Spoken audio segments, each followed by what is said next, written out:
Welcome to Lives Live. I am Jesper Koll, and I'm absolutely delighted to be the moderator in this next panel discussion here. And what we do want to do is we want to talk about the importance of inclusive leadership. It's a little bit corporate, but we do want to give some hints for corporate leaders on how to benefit from inclusive leadership and how that can benefit overall corporate performance. And I'm thrilled that I'm joined by two spectacular, panelists here. And I want to let them introduce themselves very quickly. Caroline Casey, can you just a very brief self-introduction? Caroline Casey, I'm Irish. I'm the founder of the Valuable 500. I am registered blind myself, and I am passionate about how inclusive leadership within business could transform a society where everyone belongs. And Kazuo Hirai-san. Hi everyone, this is Kazuo HIRAI. I joined Sony back in 1984, and between 2012 and 2016, I was the president and CEO of the company, and I was the chairman for a year, and now I'm senior advisor to the company. During my tenure at Sony, I felt very important that we embrace diversity in all aspects of the word, and hopefully we can talk about some of the things that we've done at Sony to make sure that we're following that mantra. Fantastic. So a business focus, a leadership focus, and just to set the stage, I mean, there's some amazing stats. According to the World Bank, there's about 1 billion people, which is about 15% of the global population, experience some form of disability.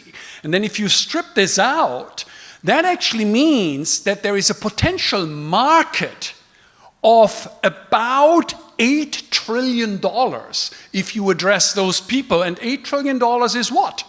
That's the size of the Chinese economy. So think about it, the potential in terms of business opportunity of dealing and integrating people with disabilities into the economic life, the market size is equivalent to what we've got in the People's Republic of China. So a tremendous business opportunity. So how do we get there?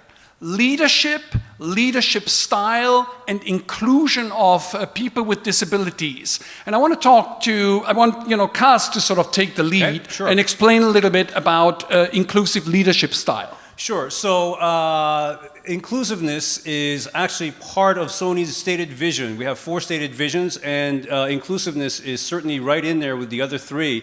And we do a lot of different initiatives internally with our employees and all of our stakeholders. One of the things that I wanted to talk about today, in the interest of time, was a company called Sony Taiyo that we have down in the island of Kyushu in Oita Prefecture, where we employ about 190 people, and about 2/3 of the employees are either physically or mentally challenged. They manufacture very high-end professional broadcast microphone equipment. They also manufacture very high-end consumer audio products and headphones. And when I say very high-end, some of these headphones cost about $2,000 to $3,000. So this is really high-end. So I think it's a testament to the fact that we are entrusting a very important product for Sony with the employees at Sony Taiyo. Now, not only do we have these kinds of organizations in Sony because it's the right thing to do, but in fact, because we have various employees with different kinds of challenges, it's incumbent upon the engineers to come up with creative ways to create pods and manufacturing lines that cater to the individual challenges that they have. That allows them to really think outside the box of how to create manufacturing lines. And what that does is it has a rub-off effect on all the other Sony manufacturing facilities, because when they are up with some manufacturing and engineering challenges, they actually ask Sony Taiyo because they're the experts in thinking outside the box. So not only are the employees at Sony Taiyo contributing to a great product lineup at Sony, they're also an integral part of designing and engineering manufacturing lines across the globe. Wow. Not to mention also the fact that they are also the center, if you will, for providing a lot of different HR policy and hiring, and also barrier-free designs in all the Sony facilities around the world. So it's not just manufacturing, but they actually have a great input strategically into the operations of Sony. No, what you just said is so, what triggered a wire for me was like, think outside of the box. You know, how do I get away from business as usual towards something that is innovative, right? Correct. Now, you mentioned Sony Taiyo. In terms of leadership, where did that come from? How did Sony, who had the vision to make that happen? One of the two founders of Sony, Mr. Ibuka, was always passionate about making sure that there was an important element of diversity and embracing diversity, even from the very beginning of Sony back about 70 years ago. Wow. And he worked with a doctor. His name is Dr. Nakamura. He was actually an integral part of the first Paralympics in Tokyo back in 1964. And he actually created what's called the Taiyo no Ie, the House of Taiyo. And Ibuka-san wanted to work with Dr. Nakamura, and therefore he created a company called Sony Taiyo, working with Taiyo no Ie, and that started back in 1978. 1978, wow, but it was absolutely top down. It was the vision of the leader. Absolutely top down, yes. Absolutely top down, fantastic. Caroline, now, you know, explain, first of all, a little bit of a reaction perhaps to what Kaz just said, and then, you know, just explain a little bit about the valuable 500. What's that? Well, firstly, I wish I was in the room, and I know that we're not supposed to hug, but I would give Cass a big hug. We can do it online. Yeah, I was going, because leaders make choices, and those choices create culture. What could we do if we had 500 Cass? What could we do if we had 500 organizations with the same spirit and value of Sony for full inclusion? Well, you know what we could do? We could potentially end the disability inequality crisis that affects actually nearly 20% of our population. It's now 1.3 billion. 50% of children 90% of children who have a disability don't get into a classroom. You're 50% less likely to have a job and experience poverty. And the scale of this issue cannot be resolved without the most powerful force on this planet, which is business. And the way we believe inclusive business creates inclusive society. What business values, society values. So how can we create inclusive business? Through leaders. The Valuable 500 was launched in Davos in 2019 for this iconic search to globally find 500 Cass, 500 Sonys to commit to putting disability as part of a leadership conversation, to over time integrate disability across the supply chain for customers and suppliers and talent based on the economic conversation of 8 trillion. For insight and innovation, people forget the remote control was designed for blind people to watch television, and we all use it. And I just want to take a moment here. We have over 22 Japanese companies as part of the Valuable 500.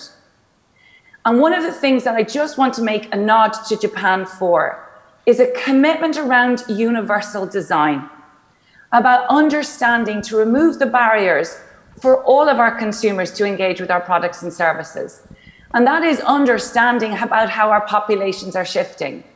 And we were delighted to have Sony come on as one of our Valuable 500 in January of this year. So, you know, we're at now 310 companies. It's the first of its type in the world. Caroline, excellent. How do you actually, you know, do the research, select, and how do you come up with the companies? And what are some of the criteria that you focus on? I mean, inclusion is obviously a big word. We all agree that that's necessary, but let's get down to the managerial level, the granular level. How do I judge whether a company is inclusive or not? Well, the first thing is actually to get the attention and intention of the leadership. I trust the people within business have the best solutions because they know their industry and they know their business. But we have so many examples, if you go onto the Valuable 500 website, but in the case, for example, of Uniqlo, who are not yet part of our Valuable 500, they claim that in 90% of their stores, they have trained up people with disabilities to work in it. Within Sony, not only aside from what Kaz was speaking about, but they run consumer research with people with disabilities and their families when designing products and services. They also use celebrity or influencers in really raising the visibility. Rag and Bone Man, who does music therapy for people with disabilities. We look at banking. We are really seeing that the banking world wants to retain the customers they have.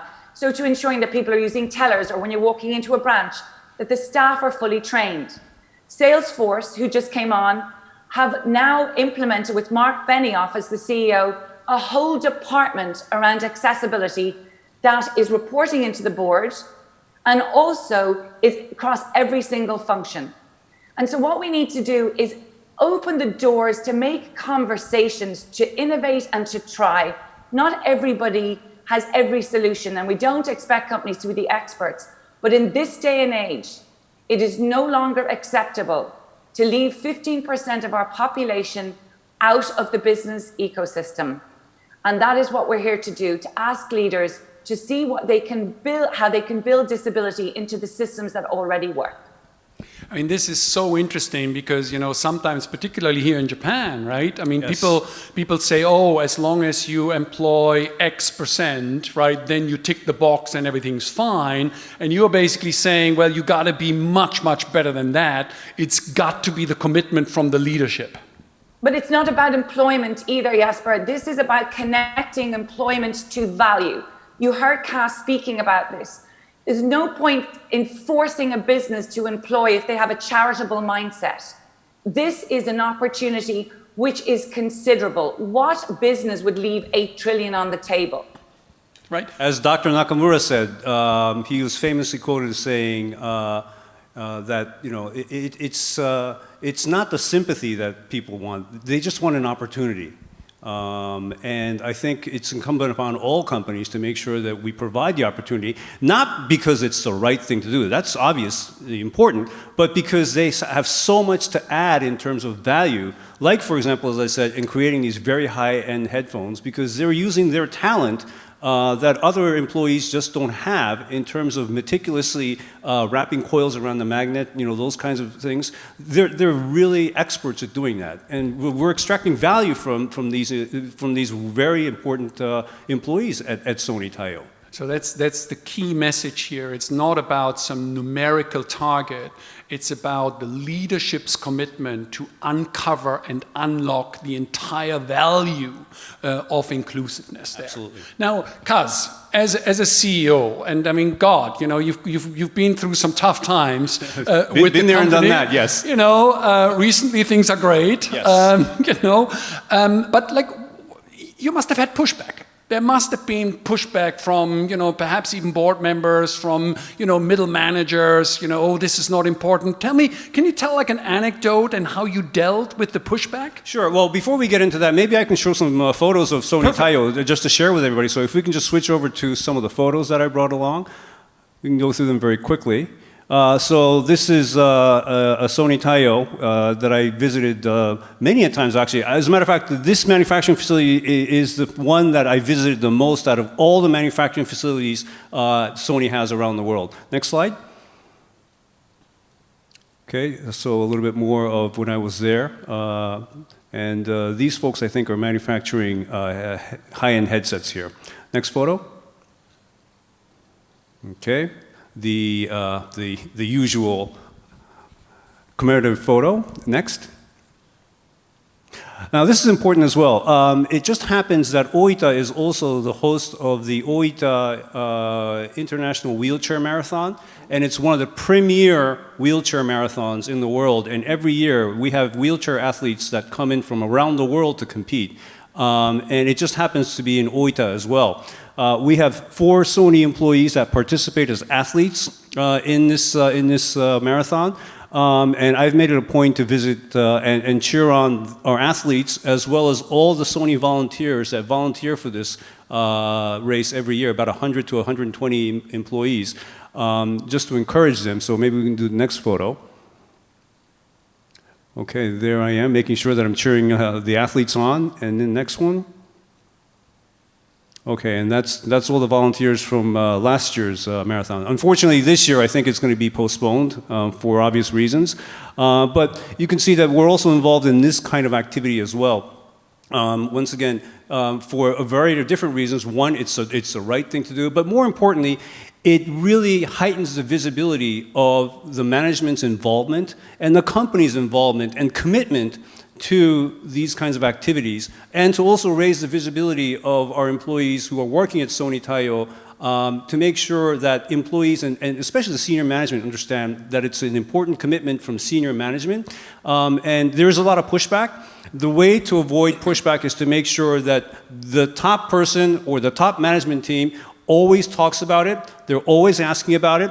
And when you're saying that you're committed, you have to really make sure that you're acting on it as well. You can't just say we're committed to diversity and inclusion and mention it every year at a corporate meeting and then forget about it. You've got to really get on the plane, go to Oita as many times as possible. Every year, you've got to go and cheer on, the athletes and be a part of the wheelchair marathon. And you really got to make sure that you're backing up what you're saying with action. And that's what makes sure that organizations will start to turn eventually, because when the CEO is talking about it all the time, then people understand it's an important corporate initiative, not because it's on a piece of paper, but because the CEO is always talking about it and he's also acting on it. Right. So the CEO has to live it, right? Absolutely. Right. And be there, have the presence there. Now, again, some of the Japanese companies, right, they're very cost-focused, and they say, oh, ちょっとめんどくさい. It's a little bit too complicated. How did you deal with that? First of all, it is not a cost issue. It is not it's not a burden. Once again, because these employees are making a valuable contribution to the Sony bottom line, top line obviously, and also helping us with our HR policies and barrier-free policies of all the manufacturing facilities around. That is a huge contribution, and I certainly don't think that that's a cost issue. I mean, it's a great investment, and we're getting a lot of return for it as well. Fantastic, Yes, Caroline. Go ahead.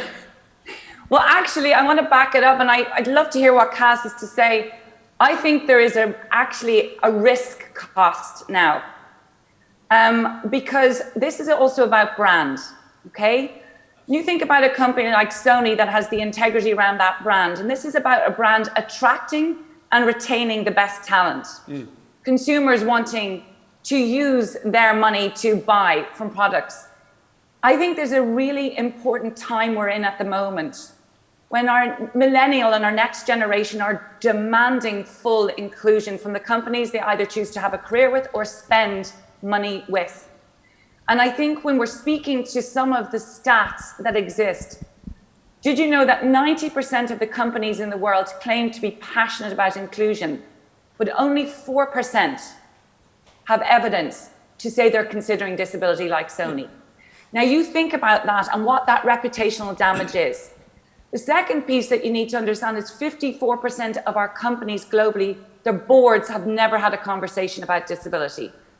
So what Kaz is saying is it's important for the leader to turn up, to open the conversation, to allow people not have all the answers, but to create space to innovate, because nobody has the answers for this. But the more that we hear leaders speaking about it, then people are not frightened to come up with ideas. And I think that's, for me, where the Valuable 500 is so powerful, is that we now have 310 of the world's leading CEOs and chairs giving permission or creating a community of safe space for us to share best practice and open up the conversation so that we can learn together. So, Kaz, inclusion is no longer an option. It's a must. It's an integral part of managing a company. I always say this half jokingly, but it's half serious. The three things you actually manage as a CEO are your financial assets, their money, and all the other assets that you have, facilities, factories, what have you, and your human resources. Right. Now, I've never heard a CEO say, well, I like the yen, but not the dollar, so I'm not going to use the dollar, I'm just going to keep it in the bank.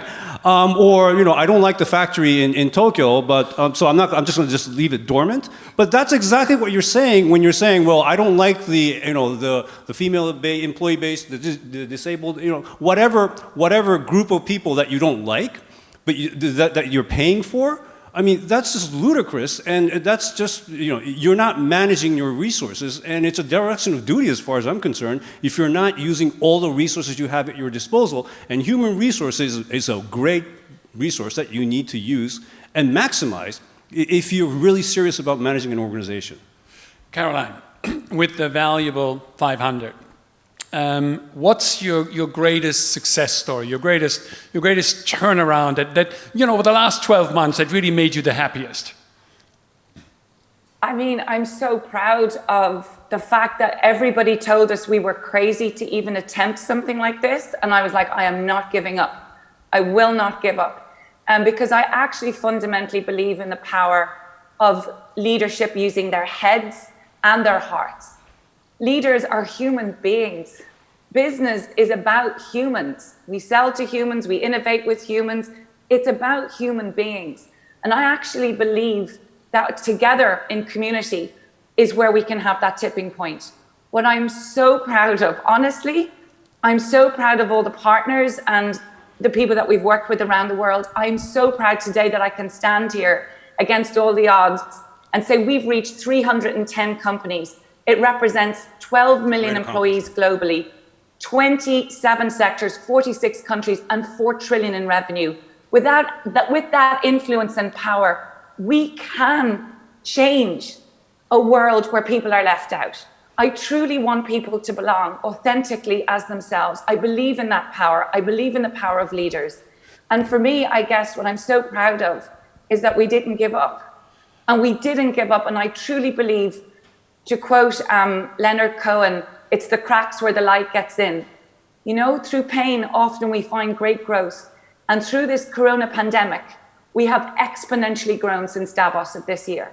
So I believe we can reset a new system, thinking about everybody, using our heads and our hearts. Fantastic. Caroline, for 30 seconds, and I know it's hard for you being Irish and being in Dublin, you're so passionate about this. For 30 seconds, whoa, what happened? How did that get triggered? Have you always been like that? Well, there's a TED talk maybe people should look at because that's 20 minutes long. Honestly, this is what I best could say. For many years, I hid away from who I was. I hid my disability because I was frightened that I wouldn't get the chance to reach my potential. And 20 years ago, I eventually had that courage to own who I really was. And I've learned that when you're truly yourself, you have your greatest power.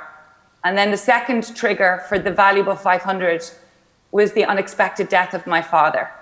And so when you love somebody and you watch them die, you realize you get one chance, no more excuses, but actually to fulfill that dream. And I'm proud of that.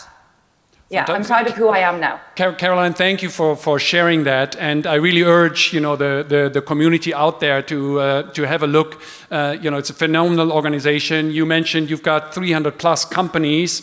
Your goal is 500. I sincerely hope you're not going to stop there and at least start something like the Samurai 1000. Of the small and medium-sized companies. Absolutely. Because it's like the large companies. Obviously, you set the overall direction, but it's the small and medium-sized companies that can also do so much. Absolutely. Right. Now, Caroline, let's expand a little bit. We've got the absolute necessity of leadership, of corporate leadership. Setting the tone, living. The integration part. Now let's expand a little bit. Into society. Can we, how should we think about the impact on not just the corporation, but on overall society? Well, if you just look to what Kaz did when he was speaking about turning up at the wheelchair marathon, just for a second, that wheelchair marathon may not look like it's business, but it shows the power of business to affect society. So when we say that when business values, society values, because actually we need to look at our education, our transport, our health system. And so when business shines a light and said this community is valuable to our economies, because we know that disability exclusion is costing many of our economies 7%. So there's actually a cost to exclusion. So when business shows the value, and it actually does it through sports or through sponsorship, look at the amount of companies and organizations for the Paralympics. They're saying this is valuable.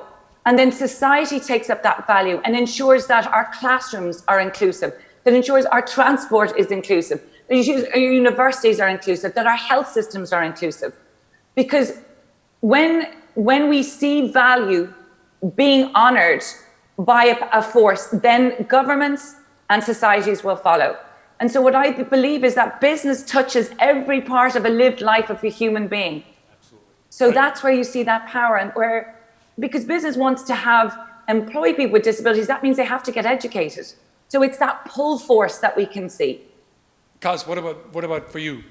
You know, I think that from a societal perspective, it's obviously corporate leaders, but at the same time, I think we need to make sure that, you know, our policymakers and our political leaders are also, they have the empathy that's required to talk about, and the confidence to talk about how important diversity and inclusion is, and the cost of society if one does not embrace that.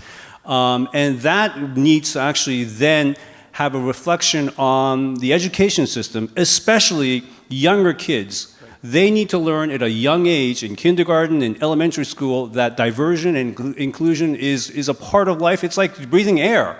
And you know, when they grow up to be adults and working members of society, then they're ready, equipped to basically embrace diversity and inclusion from day one, without having been told from the CEO. It's part of their natural you know, aspiration and outlook in life. And so you can't turn this you know, on a dime overnight. But you know, the political leaders need to have the will to say, you know what, we need to educate our kids to think this way, and that's, as far as I'm concerned, where it all starts. Corporate has a function to do, but politicians and policymakers need to do that as well. And they will listen to, and this is a really important intersection. The political leaders will listen to the business leaders. And that's what's so important. This is not just about business doing this alone. It's about bringing the leadership from all of society together. But political leaders listen to people like us. And that's the truth. And it's exactly the overall unlocking the total value, right, of the entire population. And whether that's in Japan, whether that's in China, whether that's the cross-fertilization that happens, you know, it needs to be all-inclusive, right?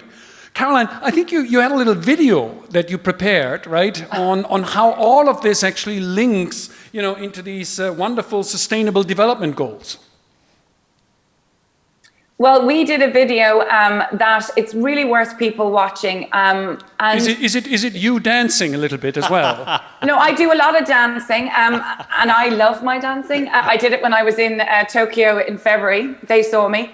But this video is worth you watching because it is speaking to something Kaz referred to. We cannot decide in society who we like or we don't.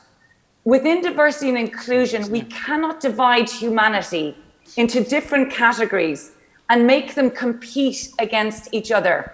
That is a delusion. That is not inclusion. Inclusion is looking at the full human experience. And I do not believe in a la carte or pick and mix inclusion.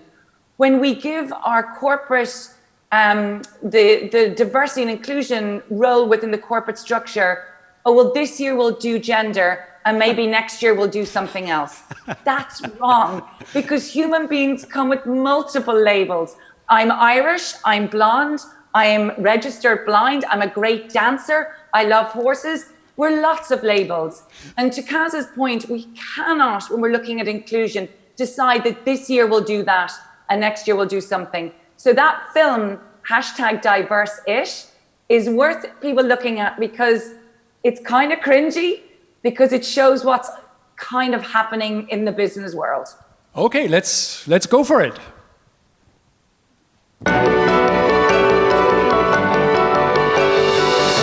So this year you've announced that diversity is at the heart of your brand agenda. How does that address disability? That's a terrific question.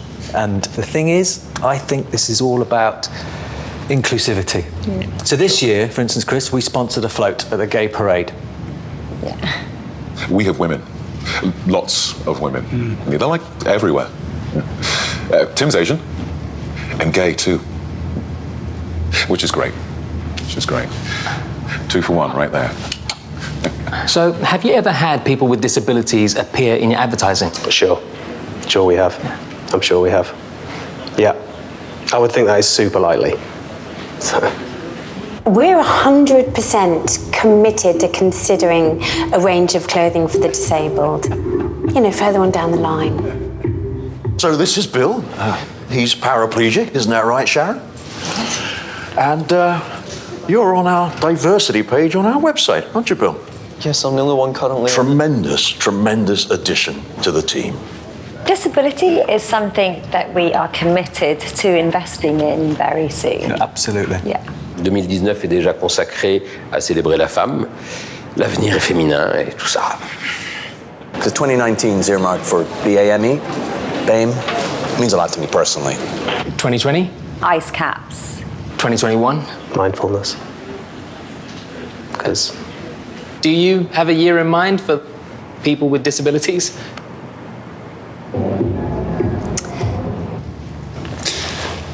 Well, Yes, absolutely. I mean, just watch this space.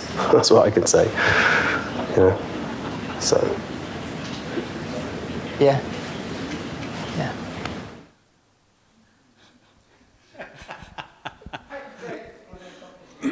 It's a bit cheeky, but just to say that each of the scenarios in that film were real.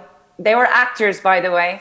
But what it's doing is trying to help people become comfortable with their fear. So this was real. This was not enacted. Oh, this is acted, but all the stories are real. There's all of those stories are real, but they're acting. Now, it won a Cannes Lion. We were delighted. I was very nervous when we produced it, but the response has been phenomenal, particularly from the corporate world saying, "Oh yeah." This is real. And so what I believe humor is very important in helping us get beyond uncomfortable conversations. So, yeah. Good. Well, maybe lives do you have a Japanese language version? We actually, in stream, we were talking to Nippon about, because what we want to be able to do is put this into the Nippon Foundation, helping us to put this into Japanese, and also similarly for many other countries. It is auto-captioned, and it is audio described on YouTube, but we need to get into multiple languages. Right. I think Kaz and I will do the translation for you. We'll do the acting as well. We do the acting as well, yes. Okay. Okay, look, this has been tremendous. We've got about 10 minutes left, and in the interest of time, I want to go to some questions from the audience. And, we've reached out to some of our sponsors, and they've come up, with a question. And the first question comes from Mr. Kawamura, who is the president of Frontier International. And, his question is the following. Japanese companies place a high value of homogeneity, right? So homogeneity, is a high value. So integration sort of becomes problematic. So what's the advice? How can you overcome that sort of conflict, particularly in the traditional Japanese context? So should I go first? Yep. I think I'm going to repeat myself, but I think it's worth repeating in responding to this question. And that is, once again, the top management, especially the president, the CEO, the chairman, the top person of the organization needs to really talk about diversity and inclusion and ask about it literally at every other meeting that you're in, and do it consistently and do it constantly. And after a while, people come to understand that this CEO is not just talking about it because he wants to, but he actually truly believes in it. And when you back it up with action, because he was just in Oita or some other facility, they understand how important that is. And so it's really important for the top person or top persons of the organizations to really talk about this and make sure that employees understand that it's top of mind for you in terms of both what we need to do as a company, but also what the person is doing as a CEO. So leadership actually has to lead. Absolutely. Absolutely. Lead by example. And you know, you cannot have organizations where the CEO is the top diversity officer, for example, and there's a diversity forum every year, and he shows up and does a 5-minute speech, and then leaves the rest of the diversity forum to other people to manage. I mean, that's you might as well not do it, because that's the worst thing you can do, because you're telling your employees, I'm going to talk about it, but I don't really care about it. I'm going to let other people handle it. And that's just, it's not right. Then don't even bother. Right. Caroline. Okay, well, I totally agree about leadership. That's why we have the valuable 500. So to the point about homogeneity, well, the only thing that we have in common as human beings is that we're different. So let's look at that. So difference is the only thing that we have in common, and that's the homogeneity that we have. We each have individually unique and valuable difference.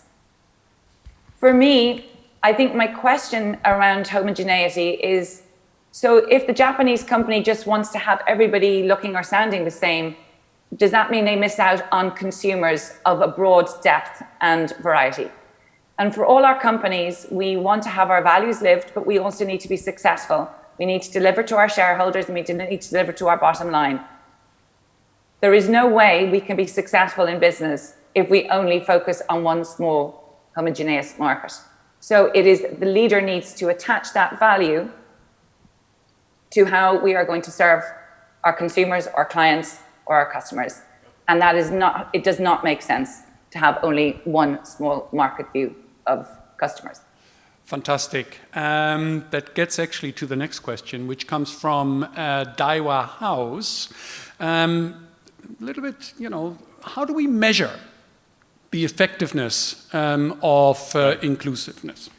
I think that every organization needs to first, assuming the CEO is, he's committed or she's committed to doing this and just talking about it all the time, all the things I said.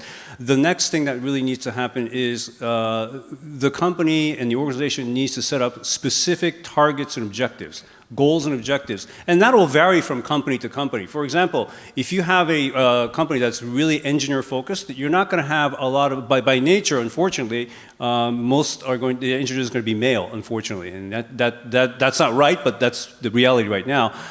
So, your gender gap might be different from some other companies.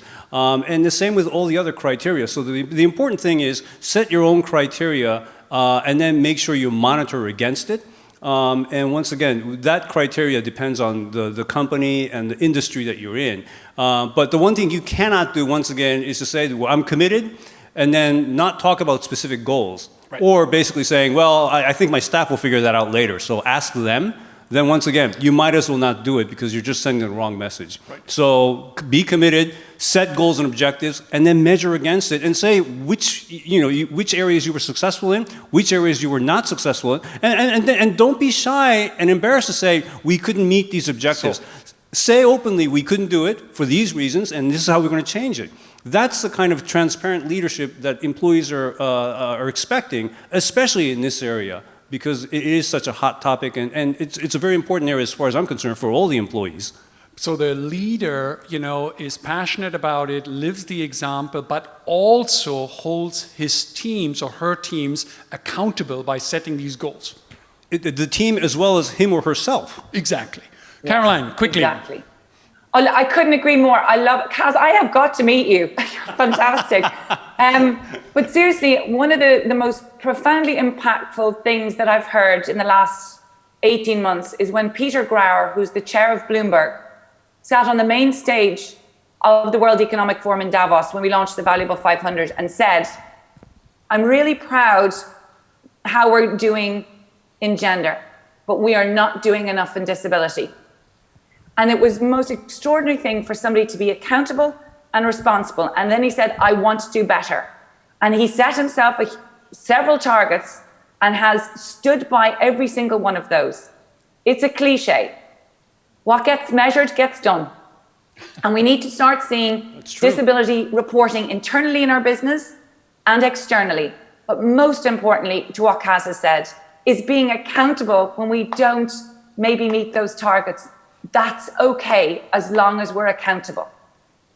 To try again, reset the targets, and find out why we didn't make them. Great. We've got 2 minutes, and we need to get a special appearance done here. Very quickly, from GLP, Japan, right? Kaz, very quickly, what would your dream, inclusive society look like? An inclusive society would have empathetic leaders, both in the corporate world and in the political space. We have empathetic teachers that teach kids to be inclusive at a young age, and then that will in turn create a society that's really embracing, and hopefully that'll create more leaders that have more empathy, and you can complete the cycle. I mean, once we get that cycle going, I think it'll be truly a great day. Caroline. For me, what would be a successful society if nobody has to hide who they are? And if we can remove the scarcity model, meaning if I give to you, I take away from myself. Right. We are all allies on this planet for humanity, for each other. Not one group is more important than anything else. And the core to achieving that is compassion and empathy, right from the beginning of our childhood throughout into our business. And I think that's what people should be held accountable for at leadership level. Fantastic. I am absolutely thrilled, and I want to thank you very, very much. This has been phenomenal. Now, Caroline, you've got a very open invitation. Kaz and I will take you to our special club in the Ginza, and you will be dancing. And I also, show us the new love of your life, that you've got there. Look at this. Talk about... Well, I'm not sure my husband would love me to say this, but this is definitely the love of our lives. All right. This is Inky. Yeah, she's our little baby girl. So she's kind of our mascot for hope and goodness. So sometimes when you heard Kaz talk about empathy and love, and you know what? Let's never underestimate the power of the heart. Absolutely. Never. Never underestimate the power of the heart. Never underestimate the power of leadership. And, want to thank, Kaz and Caroline. Absolutely fantastic. Thank you very much to all our sponsors, and I hope you enjoy the rest of the show. Thank you. Thank you, Jesper. Bye.